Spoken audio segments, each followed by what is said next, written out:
Always a pleasure to be here. I do appreciate you. We're talking about the folly of man, and it's loaded and it has great implications behind it. I want to start off with a video clip from Sadhguru as I want to plow the field. And the link I will put in the chat. Grace, you can put it in your notes, but I have extracted the video from YouTube as I want to play the actual video itself. We're going to have a conversation, and I'm going to bring up religious characters, but this is not a religious conversation. Good to see you, Arshia. It's not a religious conversation. This is a conversation of the folly of man. Good to see you, Monica. Let us move forward.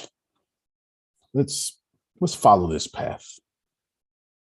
In United States of America, there is a segment of people who believe that next time when Jesus comes, he will come in United States.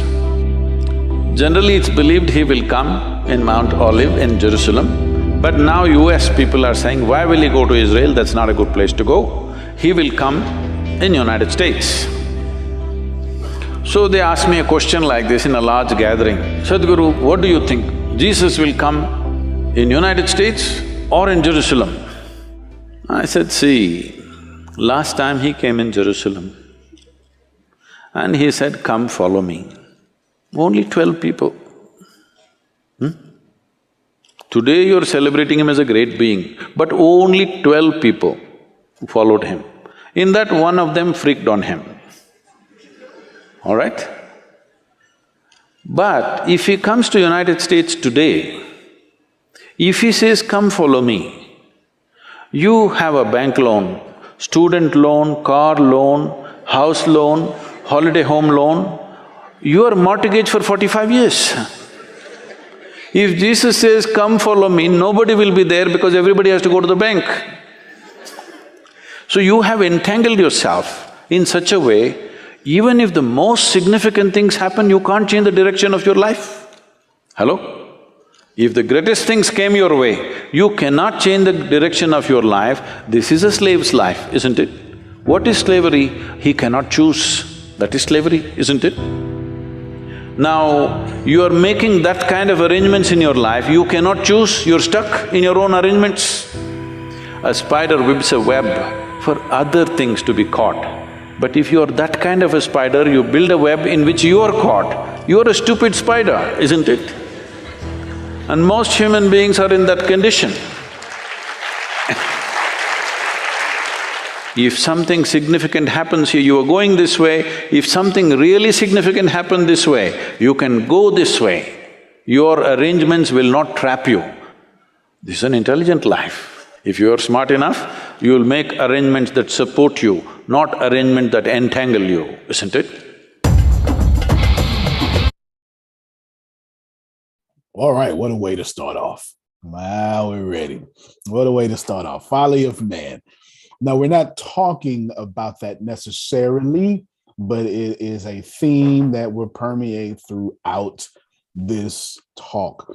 This idea that we have all that we need and we have become so intelligent that we know what we're doing.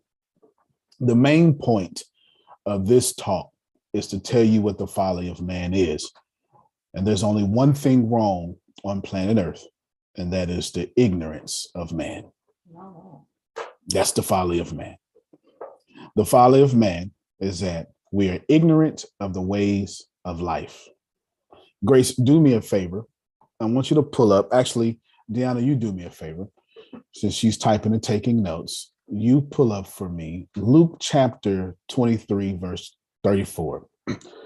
Again, I say this is not a religious talk, but I want you to understand something, Monica. I want you to get that 2,000 years ago, a writer with way less than what you have, no internet, no electricity, no or very little schooling, not as pretty as you, probably never ate meat ever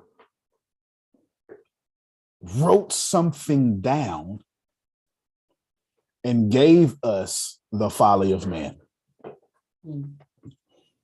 The character that is Jesus, Renee, the first thing that this character does while dying is he makes a statement. Now, before Deanna pulls this up, I want you to walk with me through the setting. Regardless of what you believe, here is the plot. The plot is there's been waiting to the right moment, waiting for civilization to have one language, waiting for a message to be moved as fast as possible, though there needed to be roads, waiting for every road in the world to come back to one place. You ever heard the saying, all roads lead to Rome? Yeah, because all roads led to Rome. They all eventually came back to Rome. Waiting for the technological advancement of mankind to get to the point to where there's a message, and I've got one shot to give this message. And in Luke chapter 23, verse 34, a writer, not of Hebrew descent, not in the promise, not of the promise, not even in the in crowd. Rewind, press play. Somebody who ain't even supposed to be there or hold a piece of story writes down the folly of man. And at the climax of the story, wouldn't you say, Tempest, that if you had one shot to say something, the first thing out your mouth during the climax is probably one of the most important things you want to say? Pull it up, Deanna. There's an A part and there's a B part. I want to focus on the A part. I'll read it to you, whatever translation she pulled up, but I've taken the liberty of translating it to Greek on your behalf. Jesus said, Father, forgive them, for they know not what they're doing. Remember that. You can take it, put it back down for a second, Deanna. Get ready to put it back up. Now, let me give you the Greek translation of this because it differs just a little bit. Differs just a little bit. The reason why we're giving the Greek translations is because we're not trying to do theology here. Let's, for intents and purposes, let us all be objective and scientifically approach this writer's language. Every time you write something, you have an agenda. If you write a grocery list, your agenda is to get the correct things from the store. To write is the greatest invention of mankind. Without the written word, mankind could not advance the way we have. This writer uses certain tenses, in which I'll explain, to relay this message, in which I have argued in my thesis is important. This message is important because it is the climax of the story, and it's the first thing that comes out of the character's mouth. And it's the first thing of the final moments. It's probably important. Arshia, if you're on your deathbed, you don't have much time left, are you going to be telling us about the beans you left on the stove one time, or with your last breaths, are you going to do your best to say your life's purpose or whatever you want me to receive? You may answer, please. In a slow, shadow voice, my life purpose. Pretty much. Phil is not going to be on his deathbed and go, I really didn't like that episode of Matlock. It's not going to happen. It's not going to happen. His final treatise will be dispelled from him or expelled from him as honorably as possible. Here's what this looks like in Greek. There's a few things I need to explain. I'll do them very quickly.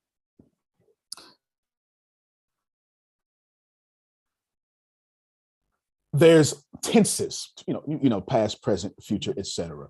Where there's actually more tenses than you are commonly knowing while we talk here in English. But you know these things, you just aren't a teacher of these things. This text is more accurately translated, and Jesus was saying, Father, forgive them, for they know not what they do. And that's important that it's in this past tense, etc. Everybody write this down. The first thing that happens, was saying, is one of the most important parts of this sentence. Was saying is in the indicative mood. The indicative mood means this is presenting an action or an event that is real, that is for certain, that is an object of fact. Whenever you say anything in the indicative mood, you're saying this is for certain. Indicative. Just spell it as best you can. Indicative mood, this means this is for certain. This is an event. This is a certain object of fact. Monica, do me a favor. You have, let's see. Renee, do me a favor. Okay, Monica, do me a favor. Do you have feet? So, yeah. Okay. Now, if I run up on you and slap you in the face, watch it. What is your response? Please. That's not going to happen. Your real response. Okay, thank you so much. Thank you so much. Everyone here, you know I carry my knife with me. Come on. That's not going to happen. Okay. And I carry my knife with me. Did you hear that? Speaking with, it's not. That's what Chris Rock said. It wasn't going to happen. Think about this for a moment. This mood that she's speaking with is like, this is not up for discussion. That's not going to happen. This is not a question. Please, as you write down the history of my life, scholars, when you think about Antonio's question to me 2,000 years from now, please know when I said this, it was not up for discussion. He will not walk up on me and slap me. We have these ways, and when we speak, we're saying these things. I'll even change that. Same question, and then Monica says, walk up and slap me? That's a whole different mood now. That's no longer not up for discussion. It is a different tense, and my vocal inflection proves it is a question. When we write things down, we intend them to be understood because we're making an argument. Is that fair? The writer about Father, forgive them, for they know not what they are saying. The writer is saying whatever Jesus was saying is not up for discussion. Okay. I made it make sense, didn't I? And Jesus was saying, this is the indicative here, the indicative mood. And this indicative mood says, this is not up for discussion, Jerome. Question not whatever comes after this, because I'm not playing when I write it down. He said what he said, is what Grace just said. This is up for fact, or fact. That's F-A-K. Either one. The writer is telling you that whatever Jesus is about to say is real. It should not be taken for uncertainty. It is certain. It is not up for discussion. The second thing you need to know, that there's a tense now. See, that's the mood of this speaking. Now there's a tense, and the tense is in the imperfect tense. You do this same thing in English, but I'll explain. The was saying is in the imperfect tense, Jerome. This is a past action that states it's incomplete. When we use the imperfect tense, we are saying it's happening over some period of time, and it happens frequently. So the author is saying, I don't know what's about to happen next, but I can tell you, here's my argument. Whatever Jesus is saying is not up for discussion, and it sure enough keep on happening. Rewind, press play. Whatever is about to be said next is not up for discussion, and it kept on happening. That's the importance of this. Is why, so you missed this in translation. And Jesus said, you missed the, you heard the phrase lost in translation. This is you missed this. But the was saying is very important, Deanna, because the was saying is, look, this is not up for discussion. Jesus is about to say something that kept on happening. The next thing that needs to be understood in the Folly of Man is that the writer is not attempting to argue with you. The next important thing that is missed in translation is to forgive them. We know Father becomes the subject. This means the thing being focused on in this sentence is something higher than us. Oh, don't miss me now, because I'm talking about the folly of man. Something outside of us is being appealed to. Because clearly something keeps happening and it's not up for discussion. So the forgiveness has to come from something greater than us. Okay, I'm gonna keep going. The folly of man is the only problem on this planet, Renee, is we are ignorant of the ways of life. Every single problem that you could think about that comes from humanity, in, on, or around Earth, comes from ignorance. From the righteousness of our minds do we flow arguments. The idea that something is fixed and we will not move. We will die upon this hill. This idea that I'm right about Jerome and he can never change, all comes from the ignorance of not understanding the ways of life. Every war ever fought came from the ignorance of not understanding the ways of life. Every argument, every tear you've ever cried, even if someone didn't do anything to you, every tear you cried when something was happening to you, instead of understanding all of this is happening for you, and you're supposed to learn the lesson and be glad that you're in it. But since you're ignorant with the ways of life, we get sad. Every problem on planet Earth, every doubt, every suffering with imposter syndrome, every low self-esteem, every anger problem, every injustice Every good thing, every kind of good thing, all bad things, they flow from the ignorance of man.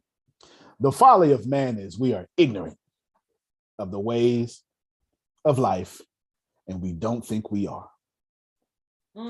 Every generation that has ever been born has done two things without fail. Thing number one, thought they knew better than the generation before them. Thing number two, when they got older, thought the generation after them did not know enough and wanted to go back to the way things used to be. Every generation on planet Earth was born, looked back and said, y'all don't know nothing. Got older, looked forward and said, y'all don't know nothing. Let's go back to what I was trying to escape from. Every baby boomer on this call looks backwards and says, I remember when things were good this way. But when you were living it, it was not good that way. Every millennial on this call looks back and says, I wish we could go back to the 90s. How dare you, sir? How dare you? Simpler times it was, we say, Jerome. And then we say, Jerome, the parents just don't understand. That's what we say. Jerome don't understands. They don't understand me. And every time we get older, we look at the young folk coming and we say, they don't know enough. Let's go back to the very thing I prayed to get out of. Okay. Do you understand what I'm saying? There's something here that we need to break down as forgiving.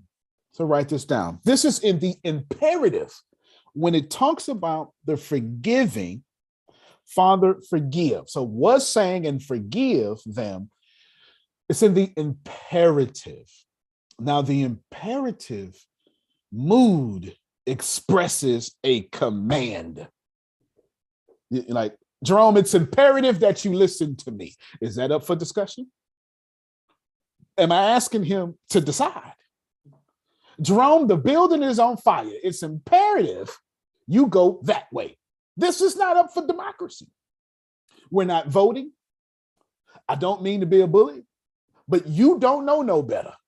So let's go this way. This is how the author is saying, Jesus is saying, forgive them. They don't know no better, Father. I'm not asking you to forgive their ignorance. I'm commanding you to do so. Watch it. I'm just trying to make your text make sense. They don't know no better. Clearly, they keep doing it. It's what was saying. It's in everything about was saying said. This is something, it's an incomplete action, has no end, and they keep on repeating it. And I command thee, Father, since they don't know better, you do better. Watch yourself. Okay, I'm trying to make it make sense. The imperative, Monica, her daddy should be on the call right now. You understand what I'm saying? The imperative is used to express a command or an exhortation. I shall not be moved. This forgiveness, Father, give it to them even though they don't deserve it. Come on, help me, somebody. I'm trying to talk about the folly of man. See, we think we know. But since we don't know, this universe keeps giving us something that keeps giving us another chance. Another chance to ascend. Whether you call it Father, randomness, whatever you call it, Jesus called it Father, but it was something outside of himself that was then commanded to forgive others.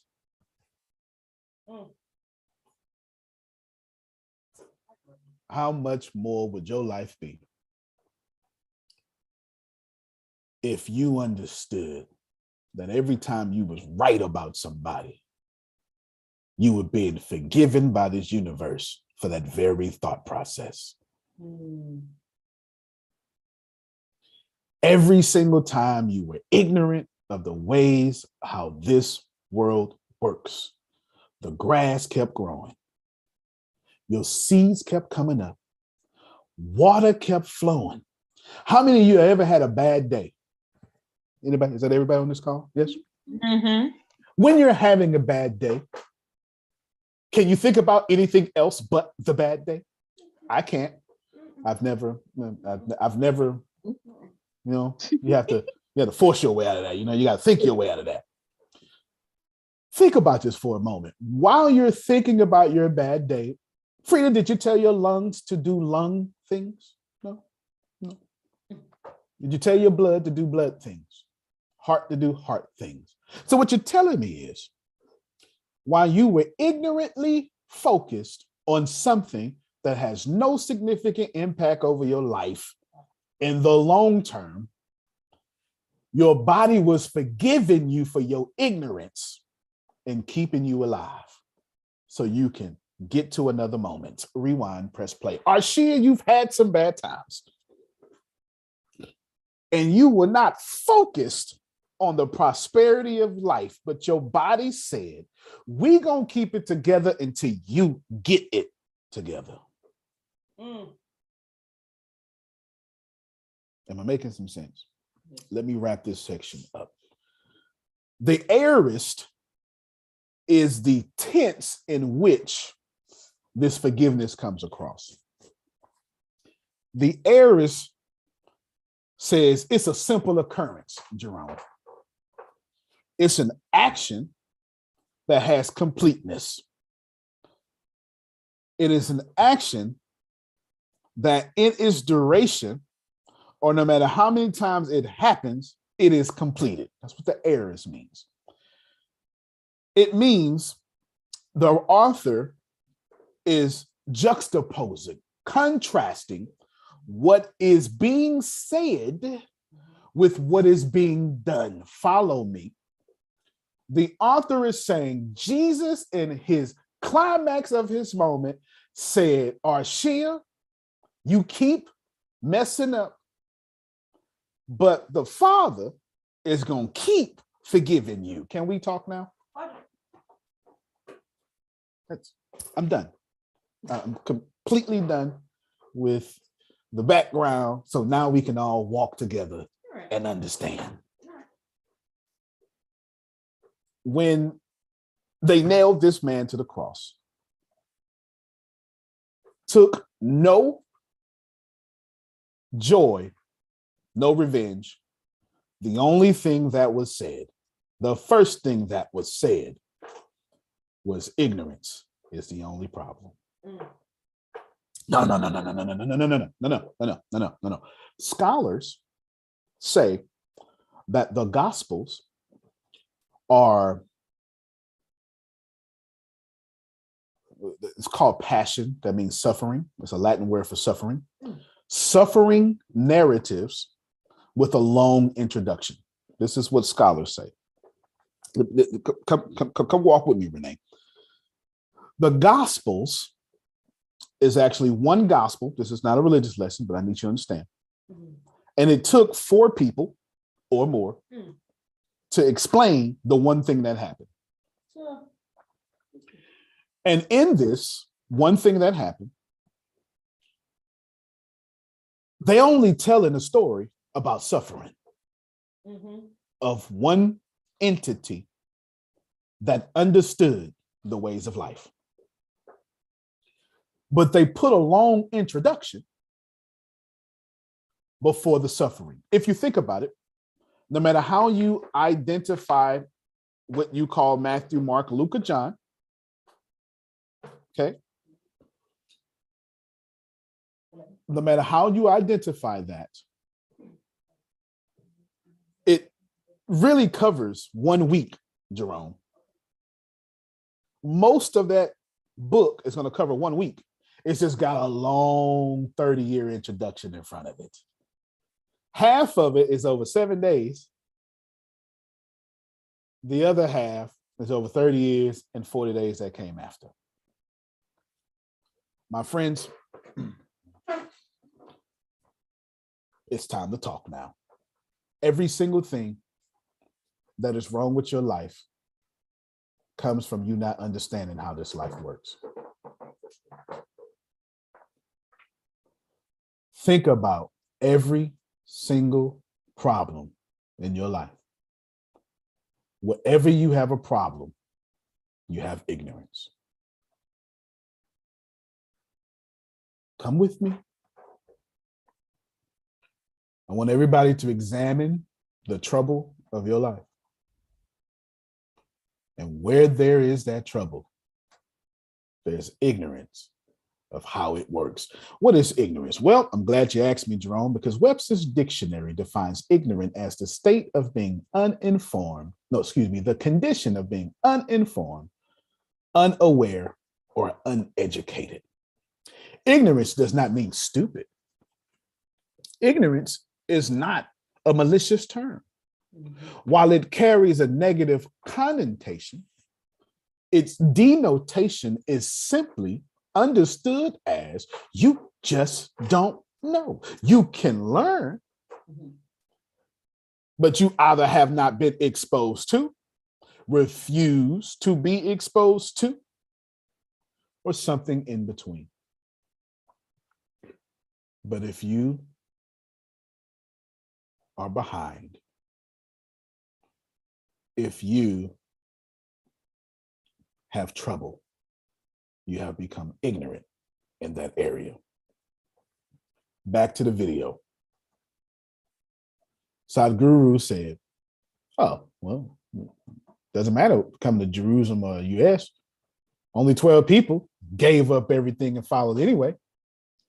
And now we live a life to where we go to church every Sunday. You believe and can't even get up and go.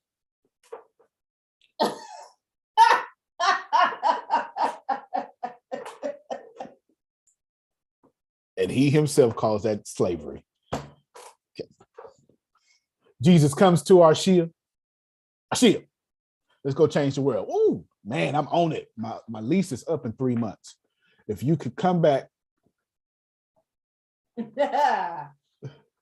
Jesus comes to Antonio. Hey, let's go run this, man. Let's go. Come on. Let's go create this city. 100 billionaire. Let's go do it. Let's go do it. Yeah. All right. Well, come on. Wait a minute. I got my car note. Comes to Frida. Frida, you know what? I want to give you abundance and prosperity. Walk into your master's joy. I got these bills. Can you take care of those too? Come on, don't fool me now. Watch it. How many of you right now can genuinely pack up and go follow your dreams right now? Right now. Just pack up, risk everything, no safety net. Already did it. So okay, this already did it. I'm not saying she didn't, it ain't my job, but let's get to the meat of it.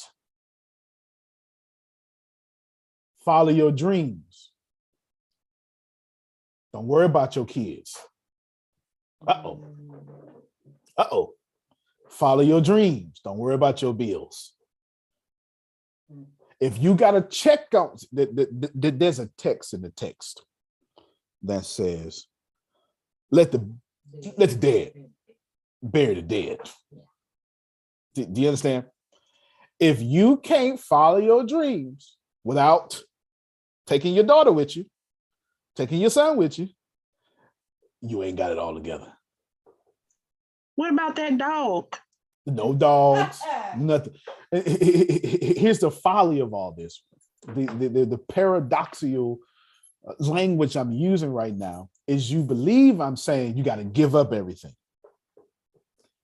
That's what happened to the rich young ruler. If you use some little gumbo, you can, because in one, okay, Jerome's with me now. You understand what I'm saying? That's what happened when you use a little gumbo, that means you put all four of them together because in one he's young, one he's rich, one, you know what I'm saying? When you put all four together, the rich young ruler, man, I do all this. And here's the cool thing, freedom. Jesus said, you sure do. No, he agreed. You, man, I've examined you, your fruit and your harvest. You ain't lying. My man said, thank you. One more thing. Are you willing to give up all of it? Puts his head down. Puts his head down because he cannot follow abundance, prosperity, because he got too many possessions. His possessions have his heart. Watch yourself. The folly of man is we are ignorant of the ways of life. We think amassing things is abundance and prosperity. And when abundance and prosperity shows up to us, it shows up like a voice saying, Jerome, get up. Okay. Go somewhere. Well, I'm going to show you that land. Okay, can I take leave your kindred? Yeah. But watch, look at, but I'm my wife's covering. Leave your kindred. Watch yourself. But my nephew, leave your kindred. Now, I'm being liberal here because Abram at the time was able to bring his wife. But the point is, leave your kindred. Everybody but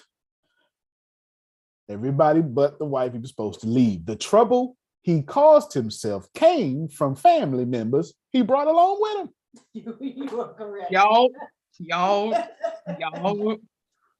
Wouldn't have been no Sodom, no Gomorrah, no poverty, had he not brought that nephew Antonio. Wouldn't even been. You got a lot in his life. We know what happened to lots of wives eventually. Wouldn't even been no problem. Antonio, which side you want? I want everything. Well, then you want all the land, all of it. Because Antonio was ignorant of the ways of life. Yeah. Got it all, lost it all. Woo, story of man, ain't it? Story of man. It's not about leaving everything, giving everything. It is about not being a slave to anything. It's not about getting everything, leaving everything. It's about not being a slave to anything. Some of you, you're going to lie because that's what you do. You are a slave to never being wrong. Aha. Some of you are a slave to criticism. Napoleon Hill says you have a fear of criticism. So when you sense it, you cut people off. And if you were somebody who always cuts somebody off, you are someone who suffers drastically from the fear of criticism. The art of cutting people off before they finish is coming from the fear of you don't know where that conversation is going. You're anticipating and you're trying to control not being disappointed. And you are a slave to both criticism and how it makes you feel. Thus, you have faced the folly of man. You are ignorant of the ways of life because there is no such thing as criticism. And anything that enslaves you is your God. Grace? Lord Jesus. Okay, you said it's not about getting everything or leaving everything. It's about not being a slave to anything. And I feel, thank you so much for your great notes. Just make sure when that phone ring again, don't answer it. When you get behind on notes again, just be behind. Because don't be a slave to the perfection of the notes. and miss the perfection of life. I'm not saying you're doing that, but I am using you as a platform to hit some other folk out there. How many of you, it's got to be perfect? You're a perfectionist. No, you're not. You're not a perfectionist. You have low self-esteem and you don't want to be criticized. And in order for you to present yourself faultless, you need to make sure nobody can correct what you have just done. The folly, Deanna said, watch it, sir. Miss Perfectionist herself. The folly of man is that we're ignorant of the ways of life and we are slaves and we can't even follow the universe in its prosperity when it shows up. If I tell you right now, you know that card note's killing you. Well, but I have to pay it. What's your credit score? 393. You can just stop paying it. It's okay.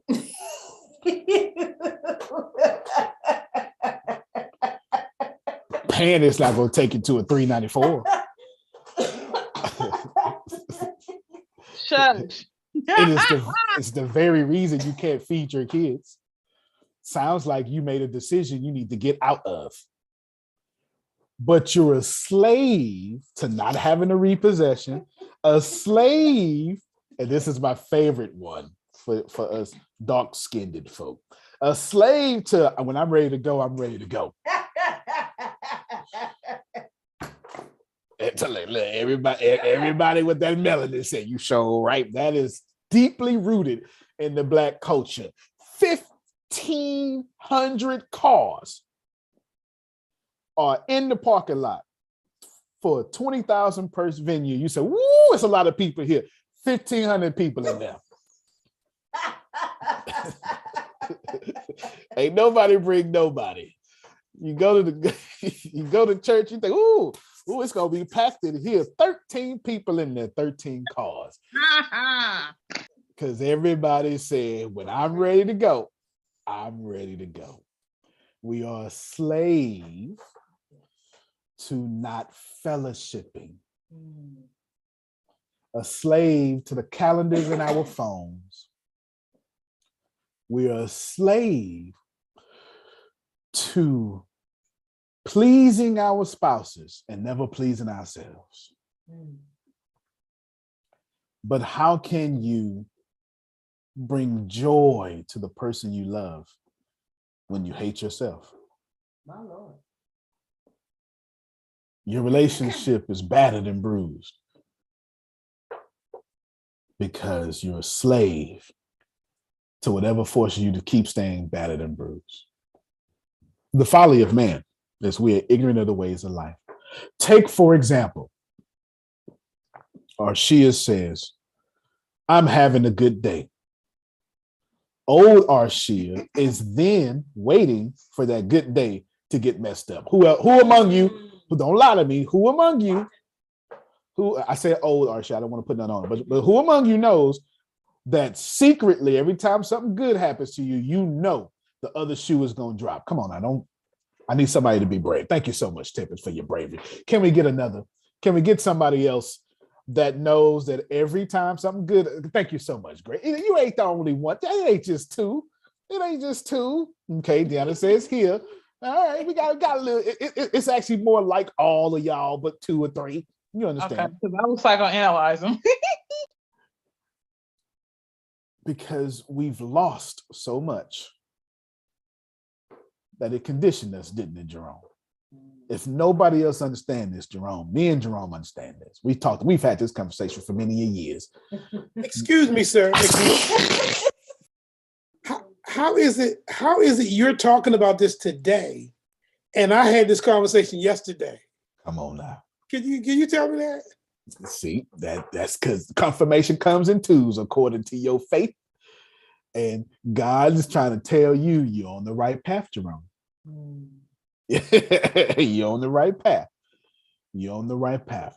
Think about this, my friends. we've lost so much. We're now afraid of losing. So we don't do anything to lose. We don't associate with people who are going to challenge us. We don't do things that's going to challenge us.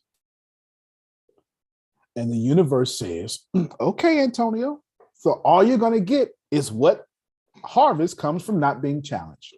And then you get mad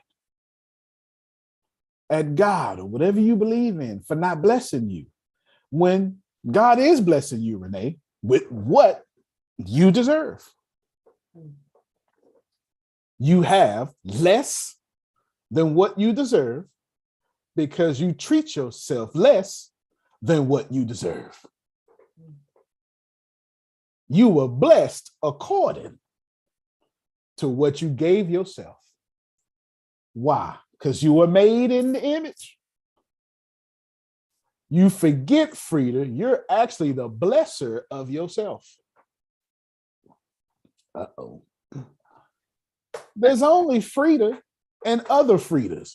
Nothing else exists on planet Earth. It is Frida and everybody else is other Fridas.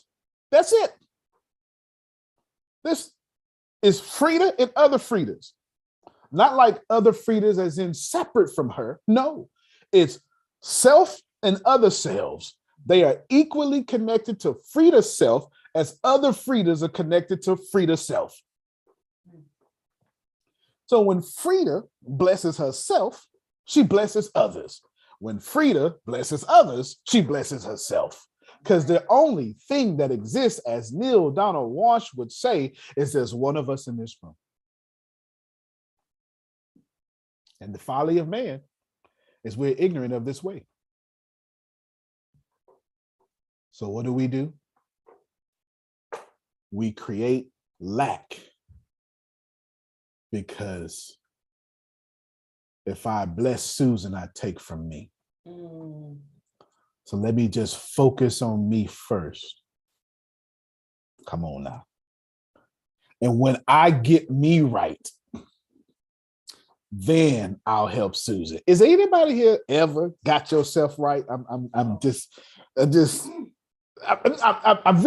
been secretly doing an experiment, Deanna, for my whole life. People always say, soon as I get, anybody ever got right? I've never seen it. I've never seen it. You understand what I'm saying? I'm not telling you that you don't reach the point of self-actualization. I'm just saying, as soon as you do, you're going to say, I want more. Human consultants has got to right where the human consultants wanted to be 100,000 times. And every time they got there, you know what, let's get some more.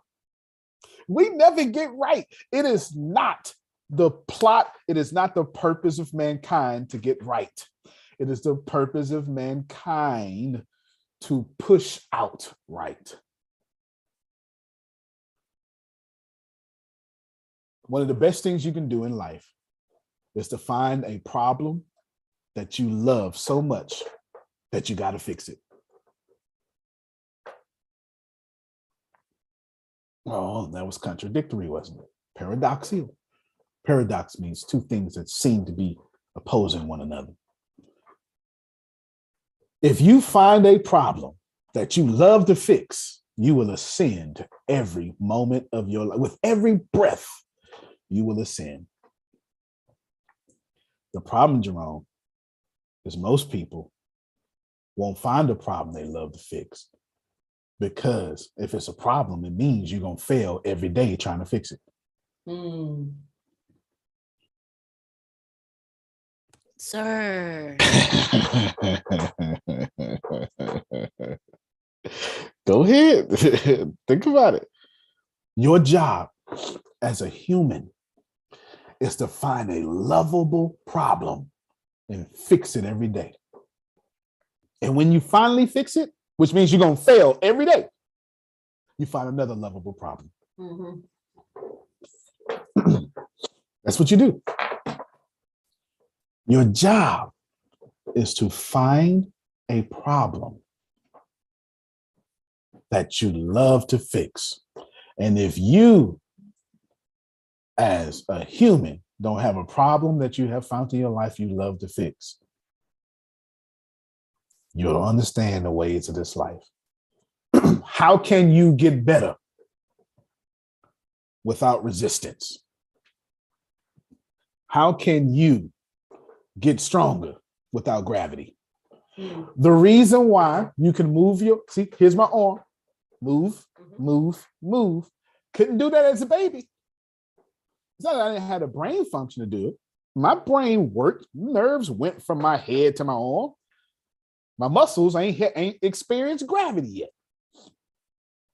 Until the earth pushed up on me, I wasn't strong enough to push back.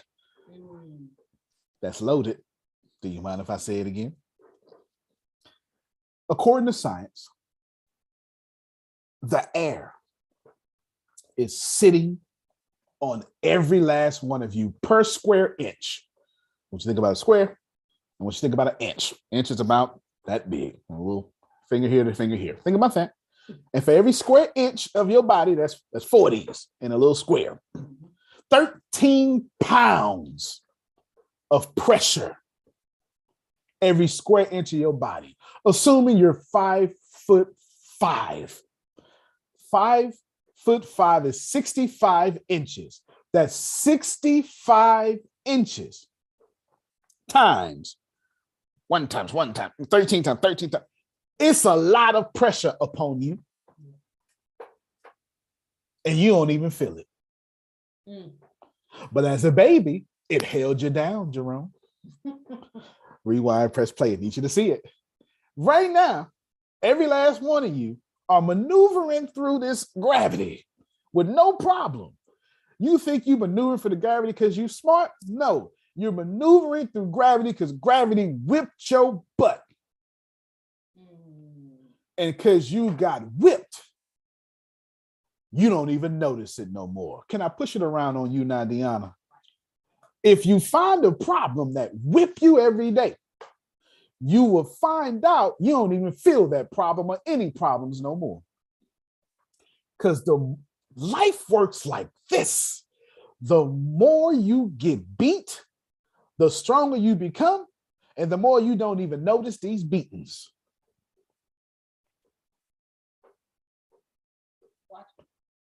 I'm just trying to help somebody. See, Jerome, I like soft things, cookies, breads, etc. And I don't eat bread at all today. I just genuinely don't. Not that I don't like it. Growing up homeless, going to various shelters, had a bad psychological taste in my mouth because they would freeze the sandwiches. And then we have these, condensation, and then you freeze it, and it had this big ice in the middle of it. And then the ends of the bread were really hard.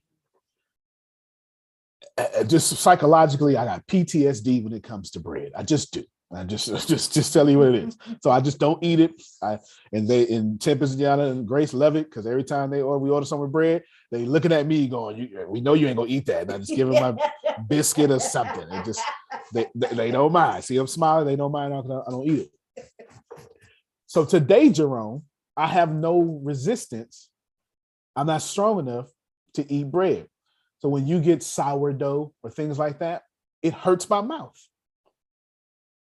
because I don't have resistance built up in the roof of my mouth to eat toast because I don't do it. I don't eat hard cookies. I like soft, mushy cookies.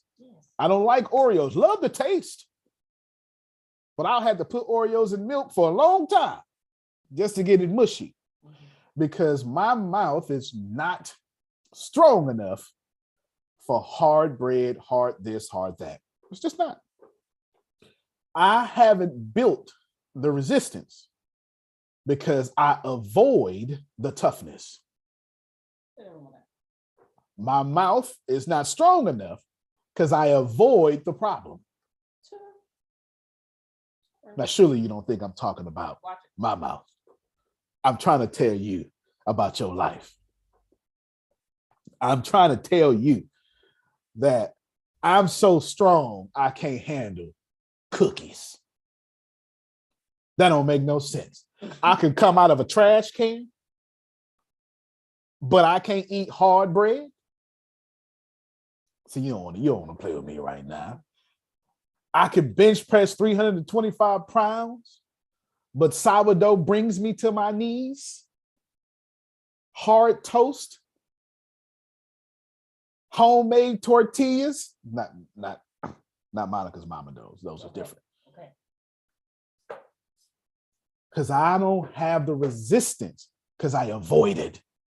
So every time I eat hard bread, I notice it. You know what I'm saying? Mm-hmm. Susan put Oreo ice cream, tastes good. That crunch, still, I avoid it. How many of you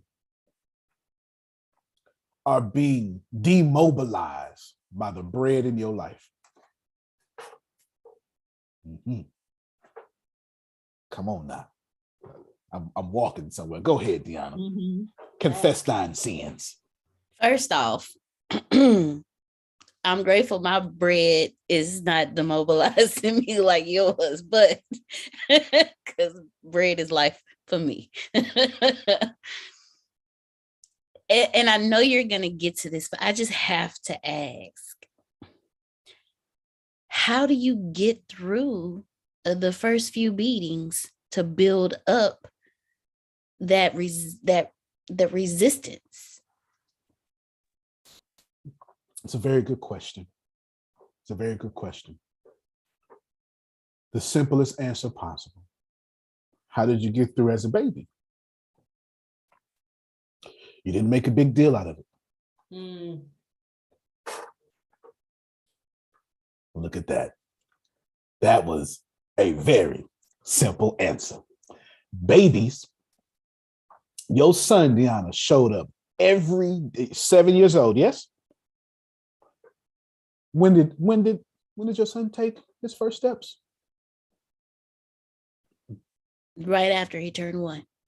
But before then, he was pulling up on tables, walking around tables, using everything around him because you wasn't going to stop him. For all intents and purposes, your son was a loser for 13 months. Everything he ever did, he failed at. What? Gotcha. If you got to fall every time you try something, you got to pull up because you're too weak. You got to learn how to hold your neck for 4 months. There's nothing that your son did right the first time. No. There's nothing. Mm-hmm. But he never made a big deal out of it. So you mean to tell me the one thing that we did as a child to strengthen us, we're taught to never do again as we get older, and that's fail? Jesus says, come as a child.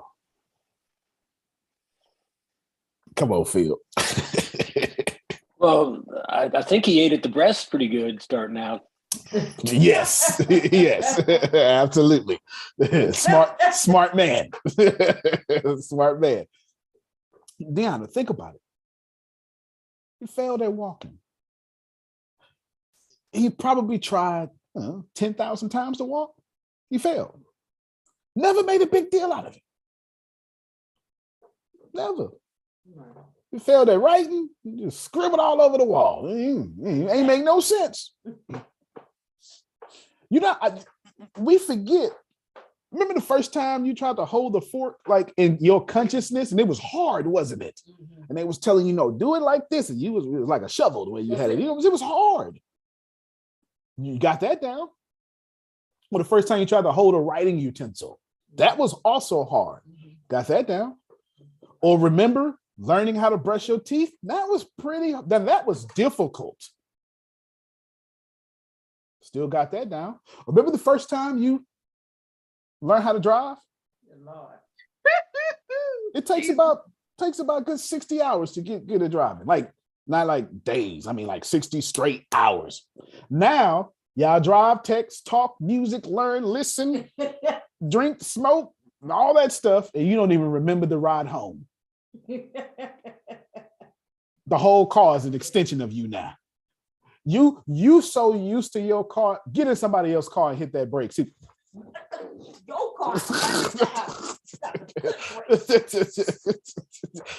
Soon as you get in somebody else's car, you notice, God dog, that's a, whew, these brakes is good. I gotta push mine all the way down or something, right? You know what I'm saying? You know what I'm talking about? What I'm trying to tell you, your son didn't make a big deal out of it. The answer to Deanna's question is she became too intelligent about what she knew. Watch it. Those who are ignorant, though I got it written down too. Those who are ignorant about the ways of life, they are smart about how it won't work. Oh. None of you as a child made a big deal about falling. Today, if you fall, you're embarrassed. Mm-hmm. If you try and don't succeed, you're embarrassed.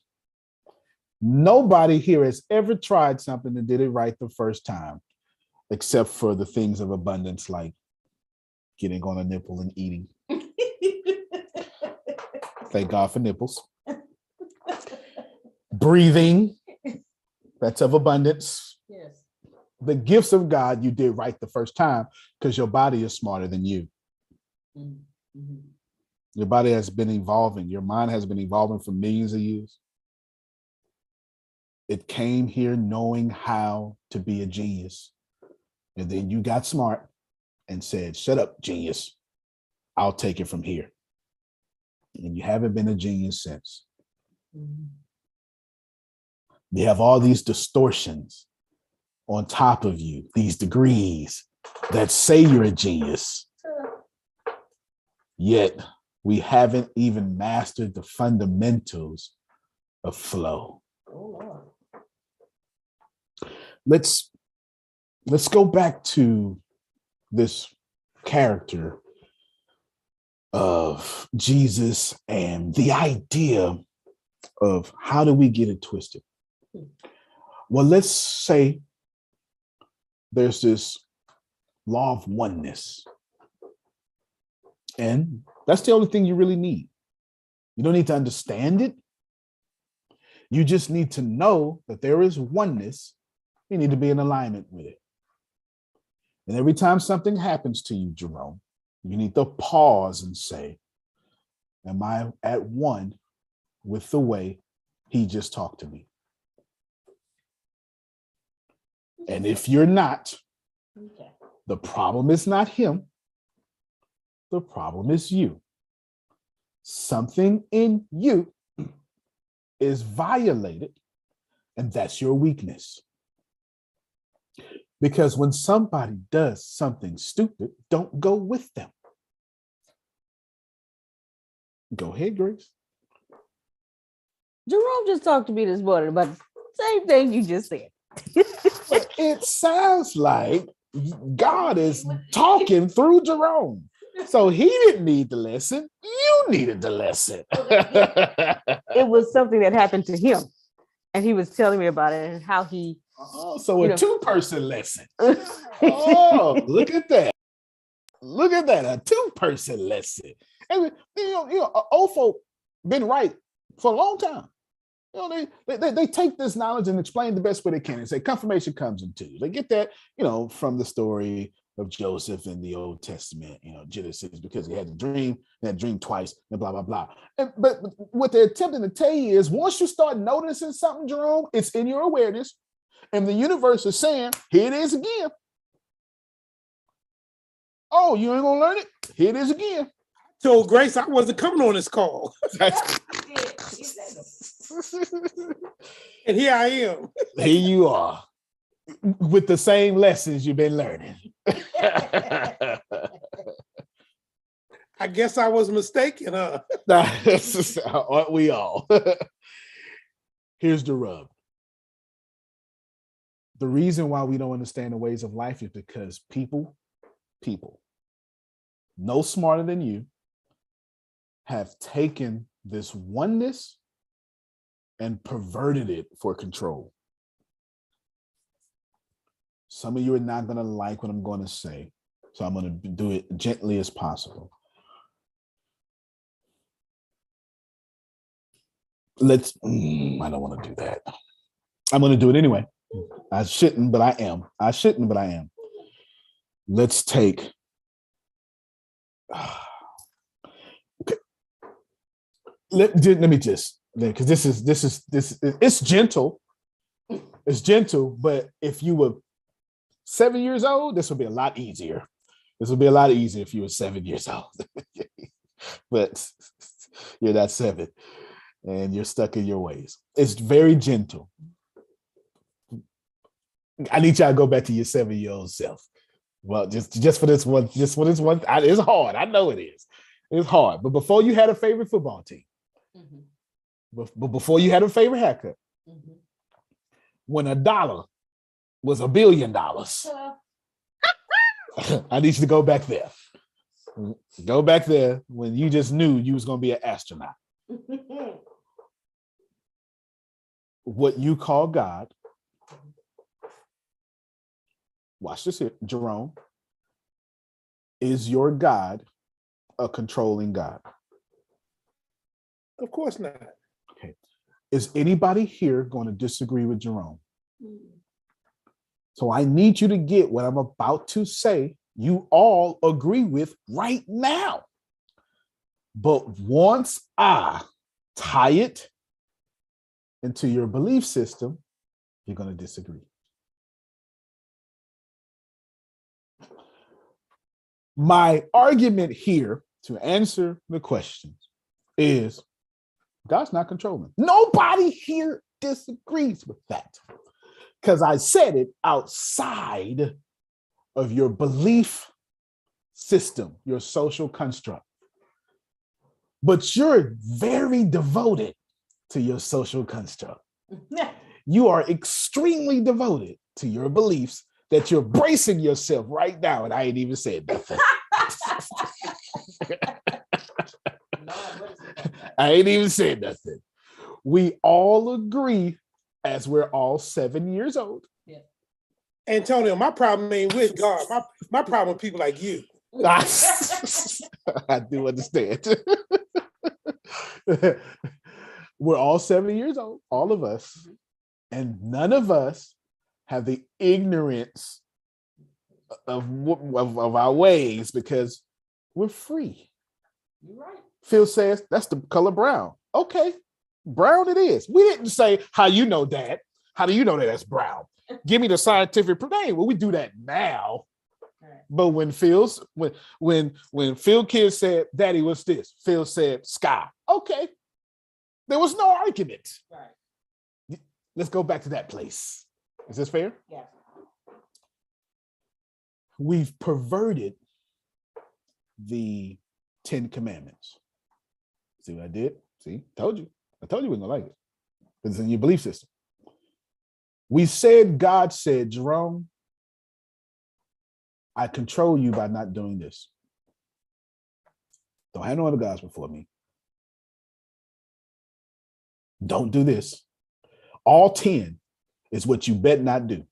Yep. That's not the God you serve. Jesus did the exact opposite.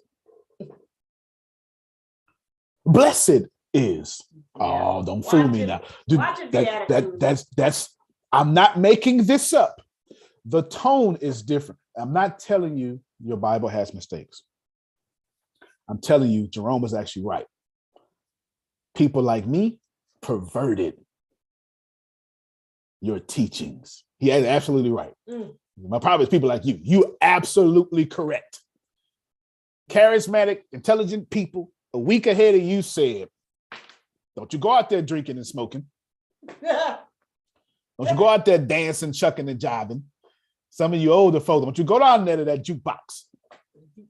You know what I'm saying? You stay away from that jazz. That's that. Don't come on now. I've seen your movies. I watch Color Purple.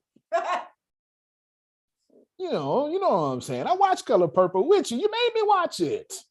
You understand? We perverted your teachings. And what we do is we take this oneness, we use this oneness to control you. And that's not the way of life. It's not.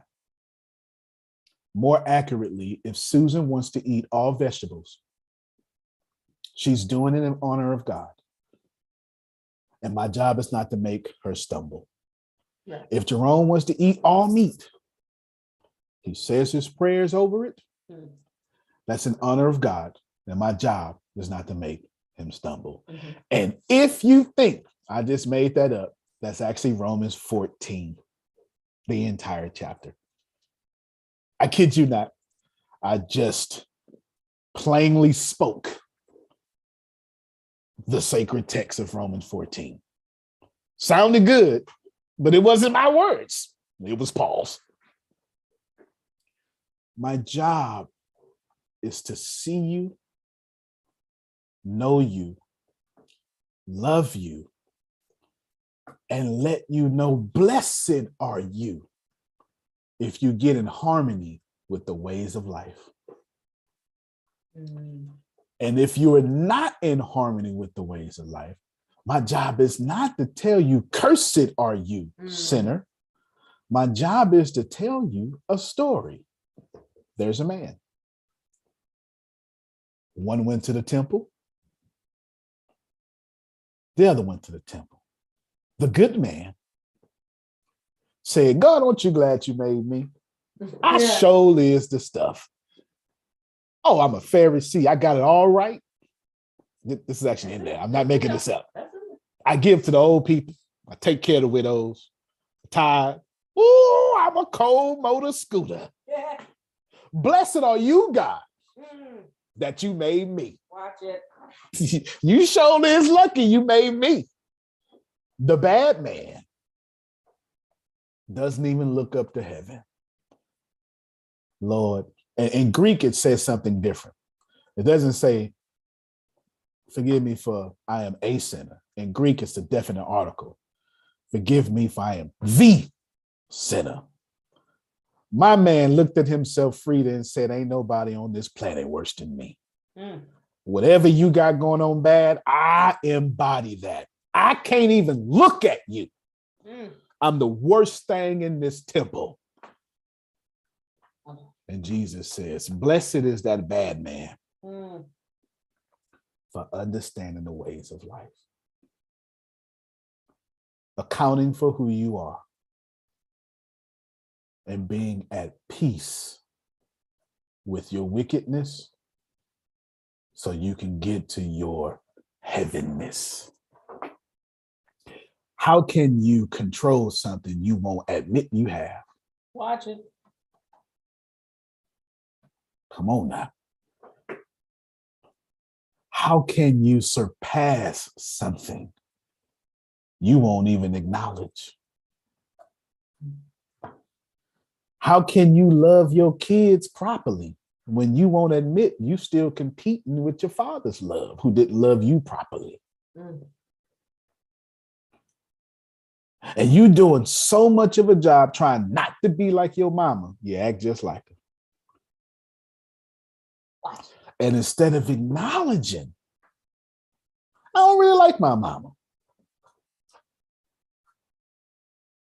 you grow up and act just like her. I perfectly understood when I was growing up that my mama was not, somebody say, ain't nobody ask you that, Antonio, in private message. My mama was not going to come back for me.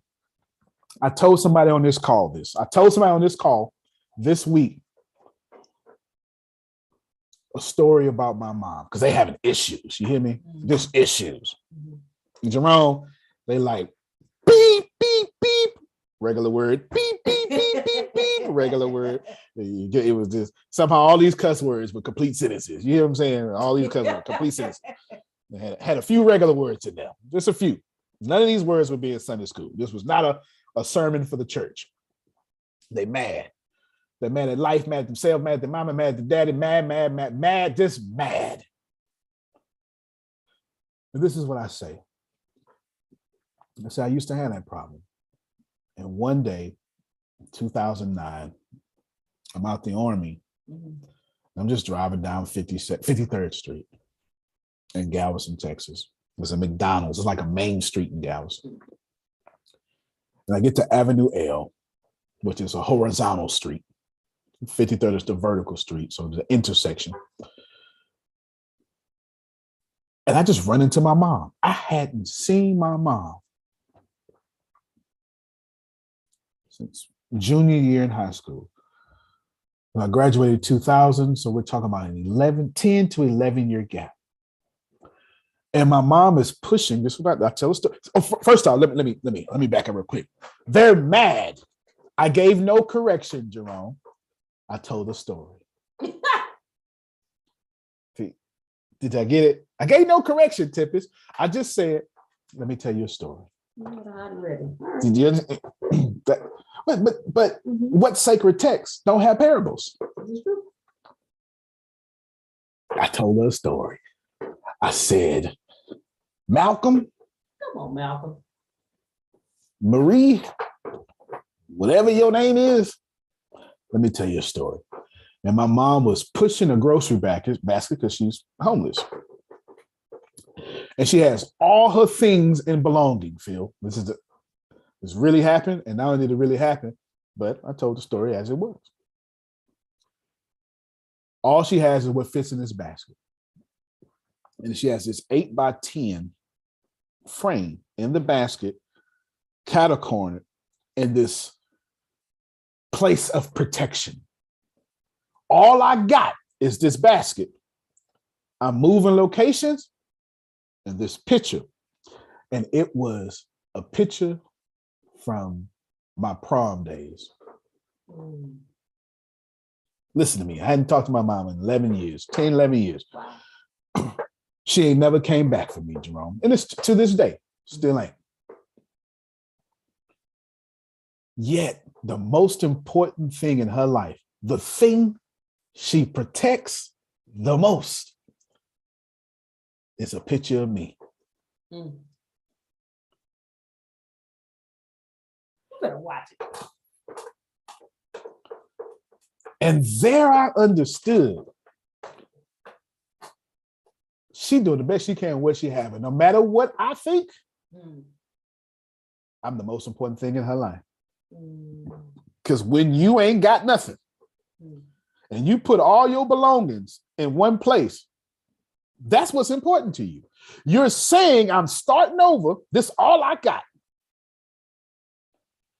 And the thing in the highest position of honor, Arshia, was her only baby.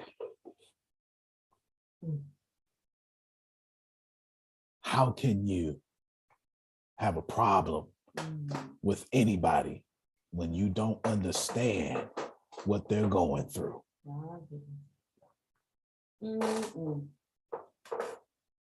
Watch yourself. See, the folly of man is if Antonio were to think my mother did something wrong.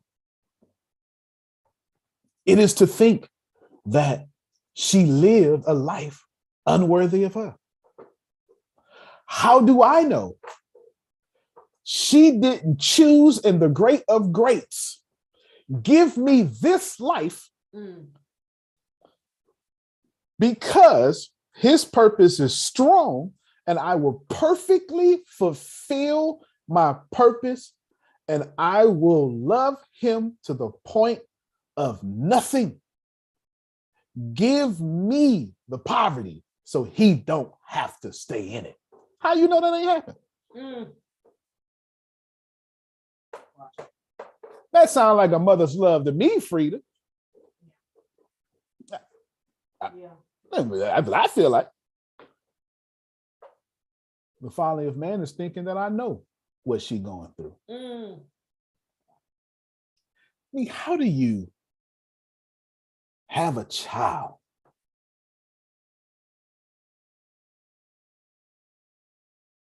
don't know much about him, but the womb forgets him? Impossible.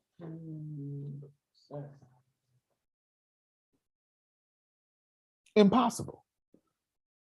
The folly of me is to think, Arshia, I know better than her.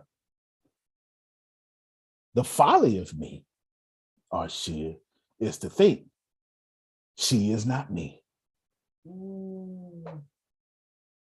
And I am not her. There is no Antonio. There is only Antonio and other Antonio. Nothing else.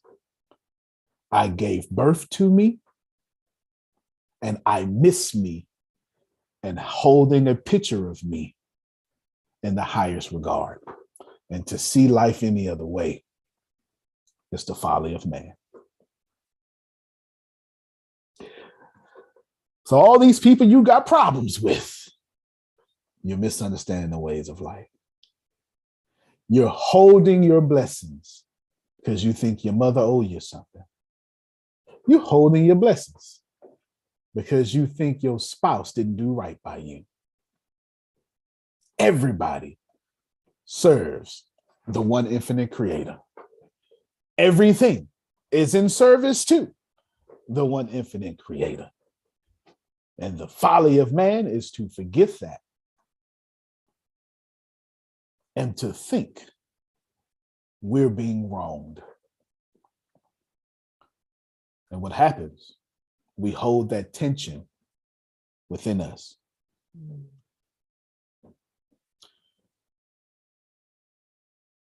And in that, we attract more of that. It should be said, I'm not the first person to say it. Every ascended master that ever come before you has said it. Buddha to Neil Donald Walsh, doesn't matter. Every single great teacher from the beginning of time has told you this one simple truth, Renee. You are life force. You are source unlimited. And when you take that life-giving power and use it against you, you don't need any enemy outside of you. I'll say it again. Thank you. You are so powerful. If you turn the power that's within you against you, you don't need enemies. You will slowly kill your life. You don't need any haters. You don't need any antagonists. Don't need the man. If you turn your force against you, you're done. Your life is over. There is nothing you could ever do to fix it. If you are against you, you're done for. And most of the world is against themselves, which is the ultimate folly of man. And if you're saying, I'm not against me, I want you to monitor your self-talk. Watch yourself. I always want to tell the people every time, so it's always one. It's always more than one, but it's always one during introspective times and periods. There's always somebody go, not me no more. They're always the one. There's a proper way to address, not me no more, but I have to tell you a story. There was some poor or from poverty man, his hair was messy, his teeth were not perfect, he had no transportation.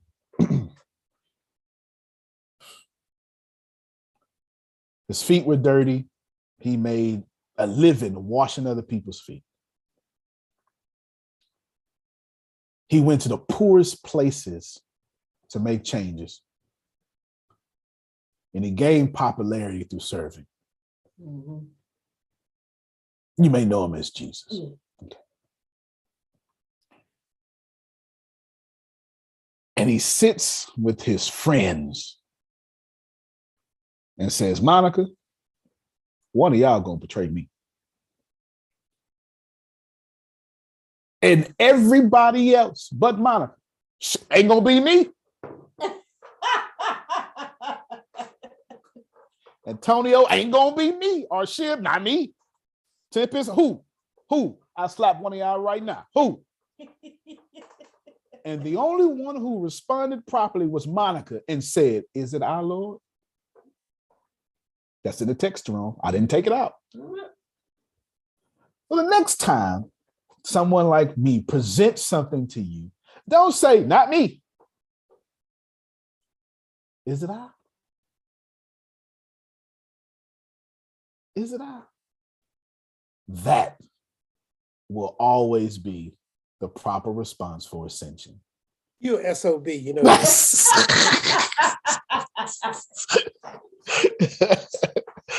Is it I? Did I?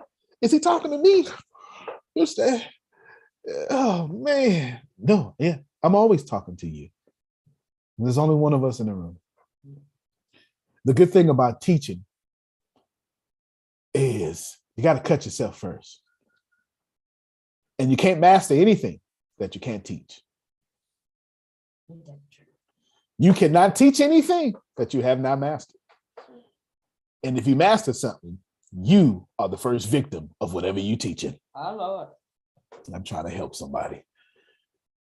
I can't teach computer programming if I don't die myself. So while Frida that frustrated, I done already been there. I can't say God is good if I ain't been through hell and had to learn it for myself. You understand? That made so much sense to him. There is just one.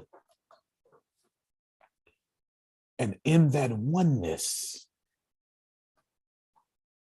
I cannot say I've done better than Arshia, because I have not. Because there is no such thing as better than Arshia. How can you get better than God? Watch it.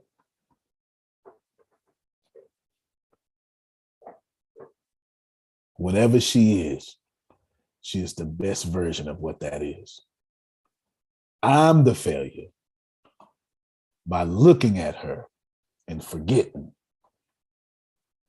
that's God. Go ahead, Susan. Well, when you're talking about, Jesus washed their feet, that was his last act. And I feel more from what you've said, the reasonings behind that. And, I have mentioned this before about when my brother was dying, and the only thing we couldn't touch him anywhere. He was in so much pain, and we all love to have our feet massaged. That's just, it's one of the it's one of those best things, places. And you can, and even for healing, there are certain places on the foot, and there's grafts of that will affect the heart, will affect the kidneys, will affect different parts of the body, the feet, only the feet. And you can see the charts for that. But that all came later to me in years. But as my brother was dying, and the only thing we could do was touch his feet. So, I would massage his feet with lotion every day. And one day I came in, and he could hardly talk or anything, but he wanted me to take my shoes and socks off, and he wanted to massage my feet. And he could barely move or anything, but he insisted on it. Wow. There was no way around it. And so I'm sitting there letting him massage my feet, holding back tears. And it was a beautiful thing. It was one of the most beautiful moments I bet I've ever had. And, the next day he, went into a coma, and then, he went a couple days later. But it was such a beautiful thing. And, I've often thought about that, and I hold that memory dear to me, but I never thought of it as deep as I have now, since this call, and then thinking of how different places on the feet you actually are healing different parts in the body and can heal those parts in the body. And Jesus doing that, and the symbolism for all of that. Yeah, absolutely. I completely agree and very touched by that. Y'all mute your mics and clap because Yes, Susan. Yes. Imagine how many generations of the lessons she just told us, how long that's going to last on this planet. And you can never be created, never be destroyed. That lesson from her brother was just told here today. And somewhere else it will continue to live. This generation and the next and the next. Because at that moment, her brother knew, you're God. Allow me in all my suffering to worship you. Thank God for it. Two more things I want to tell you. Let's talk about this Judas character. I'm sorry, hold on. I forgot to put a little bow on the manipulation of the word, the oneness or whatever. We take things of prosperity, then reteach them to say, if you don't do this, Jerome, you're not going to be blessed.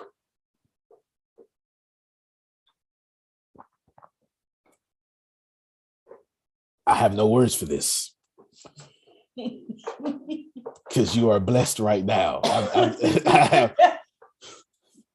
We need to do more critical thinking about our position on this planet. Here's what I mean by that, Arshia. You came here with nothing. Your mom's debt was put on you, the dad's debt was put on you, but you came here with nothing. So if you got a bow red, you automatically doing better than what you got. Oh, I need y'all to hear this. If you have 2 pennies, you at 100%, you are infinite return on investment. Excuse me, infinite return on investment. You ever thought about that? Grace says no. Right, think about it. Jerome came here with nothing. If he got $1, he's proven his blessings have been an infinite return on investment. How much better, Arshia, would our life be if we looked at, you know what? Look at all this infinite return on investment I got. We would then vibrate at this infinity, which is the only power that exists on planet Earth, and then get back into our lives. Infinity. Hear me well. Don't unhear this. If you are not naked and dependent upon breast milk, you are winning. Okay. Prove me wrong. If you earned anything, so you say, well, I lost everything. Did you get it? Congratulations. You're still winning. How, Antonio? I don't have anything. I'm homeless. Did you get it? Congratulations. No, I don't understand how it goes. Let me help you. Anything, any place you've ever been, Jerome, you can get back. Wherever the mind has journeyed, the mind knows the path to return. Somebody need to hear that up on this day. Because somebody's sitting here right now thinking, I don't know how I fell off. Come on, help me, somebody. Somebody here right now is thinking, man, it used to be so easy for me. Let me tell you something. you can get back there. Woo! Like fire shut up in my bones. Hold on, I'm sorry. That was involuntary reaction. I felt somebody. I don't know who. I felt somebody. If you been there, you can get back. Monica thought the world was going to die. April 15th, God is going to let me down. I'm going to be embarrassed and dirty and homeless. Now she on top of the world with more of the world coming. Think about that. There's a song in a movie I love. I haven't watched it in a while, but I've watched it over 1,000 times. One of the worst periods of my life, Beyonce was in a movie with Cuba Gooding Jr. It's called Fighting Temptations. Yeah. It's a good movie. It is a good movie. And at the very end, she sings a song with everybody. Levert. I love that song. Yeah, that song is amazing. That song is amazing. Yes, because he loves me. And when she opens up, she says, last night, I went to sleep on top of the world. Today, the world's on top of me. Whew. We get there, don't we? We Lord, yes. Lord, yes. My back. We wake up with the world on top of us. And thus enters this Judas character. I got two more things for you. Judas, okay, see, this is stay seven. Stay seven. I'm about to say something that's about to go against your belief system. Stay seven, though. Stay seven. It's not ungentle. It is perfect. It is kind. There's actually a whole written text about this that's not part of canon of the Bible. And it doesn't need to be. And that's not the argument here. But Judas says, now wait a minute. I love you. And Judas does. There's no evidence that Judas doesn't love Jesus. There's not a single evidence in the text that says that. There's not. Betrayed doesn't mean he doesn't love. I mean, if you're going to be conservative, don't put nothing in there. I think that's fair, Jerome. Don't put nothing in there. Judas then says, I tell you what, Jerome, I know the power you got. I seen it myself. I'm going to paint you in the corner because all this pastor stuff is done. So what I'm going to do, I'm going to force you to bring that stuff out so we can be back on top. Now, all that one talk, they need to be listening to us. No, it was in the text. Judas' text, which is what you call the Old Testament, said that they were going to rule the world. Genesis chapter 12, verses 1, 2, and 3. Abrahamic covenant says, oh, your whole world going to be blessed through y'all. Don't even worry about it. Don't even stress, Tempest. You was of the people. And every knee shall bow. That wasn't in Judas. That's in y'all's. That wasn't in Judas. I couldn't help but take the liberty. Judas didn't have it. He wasn't working with that. Y'all working with that. But he was working with you, and your people are the chosen ones. And Judas says, let's speed this up. Now there's a lesson there, Arshia. The idea of taking what's good for selfish intentions will never not blow up in your face. Let me say it this way. Every time I've ever tried to create my own blessing, it has blown up in my face. I have never on planet Earth manipulated something that I didn't pay for. Was that just me? Is that just me, Jerome? I've manipulated plenty of things. You hear me? I ain't got nothing to show for it but pain. I got a few stories. I guess if you want some good stories in the keynote, I got that. But everything I ever manipulated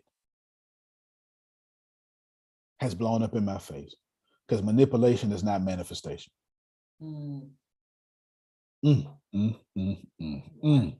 Somebody need to hear that. Write that down, Grace. Manipulation is not manifestation. It's not. It is not. And every time you manipulate, that's a vibration that comes back. That's a bomb to your prosperity. So ask yourself, what have you been manipulating all week? Because if you just pause and remember, you are the source of all creation. You don't need to manipulate anything. Me and Deanna talk all the time. Here's a hill. Are you willing to down this hill? Are you willing to down this hill? And every now and then, Tempest gets to a hill where she say, you know what, I ain't moving.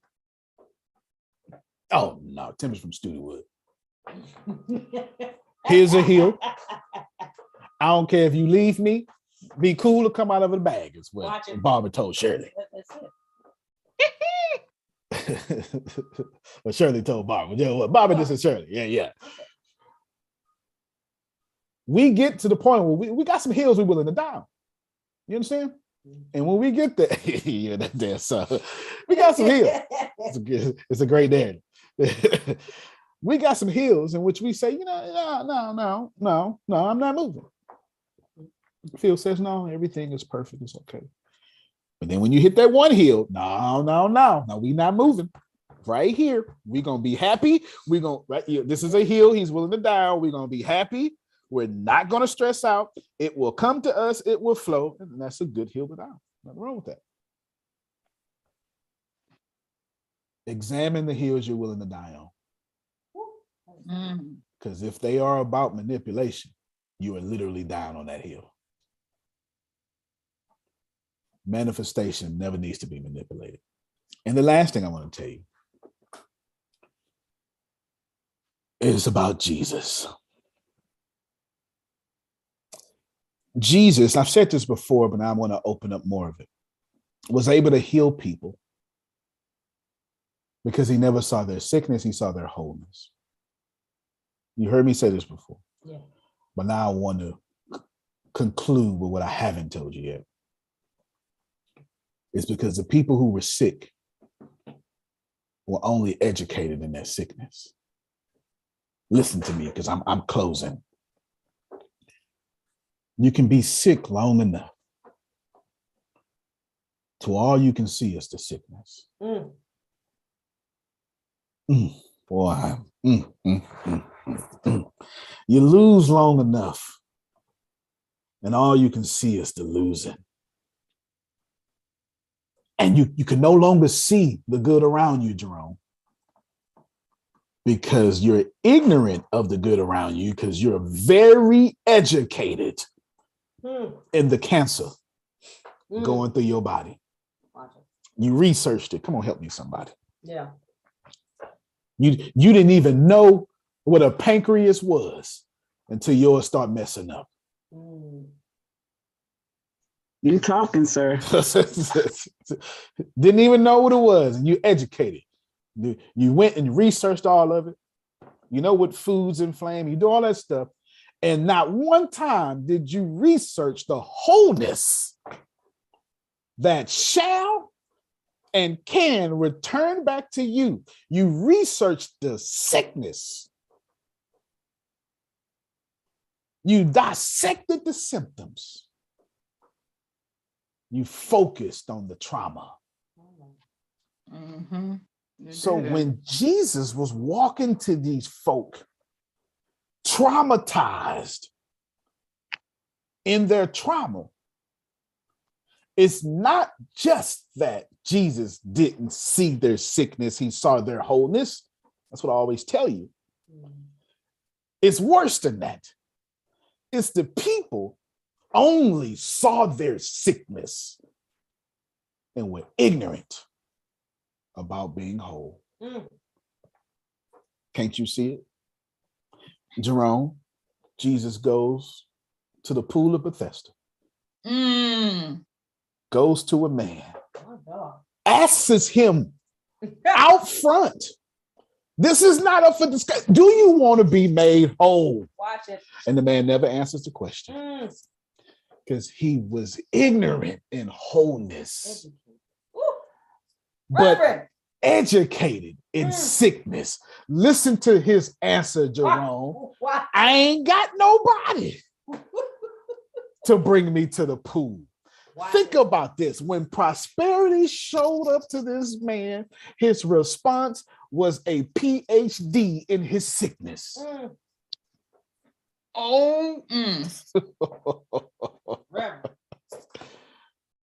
You can't make no more money like you used to. Because when you was making all that money, you didn't care what it was like. You just knew you was going to make it. And here's what happened, Arshia. You start making that money and you got superstitious. Uh-oh, I done hit everybody in here now. You done got superstitious and you start putting your intelligence on the methods. And now you're so educated on the methods, you can't get the money no more. Because now you're so smart in your superstitions, you can't see the ignorance that led you to all the money, that happiness, the joy of solving that problem, the bliss of having a goal to achieve. Jesus didn't just see Frida's wholeness, put her in remission. At some point, Frida had to stop seeing her cancer. Y'all don't want to help me in this place. Yes, sir. Sure did. Sure did.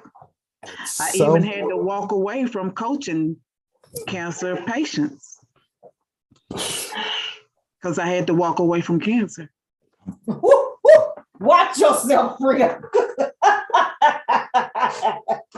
Antonio T. Smith Jr., you can plant better. You can dominate. Thank you so much. You watch yourself, Frida. Don't you do it like that. Can't say nothing else after that. Love you, everybody. Love you more. I will not come behind that. Wow. All right, everybody. Y'all enjoy.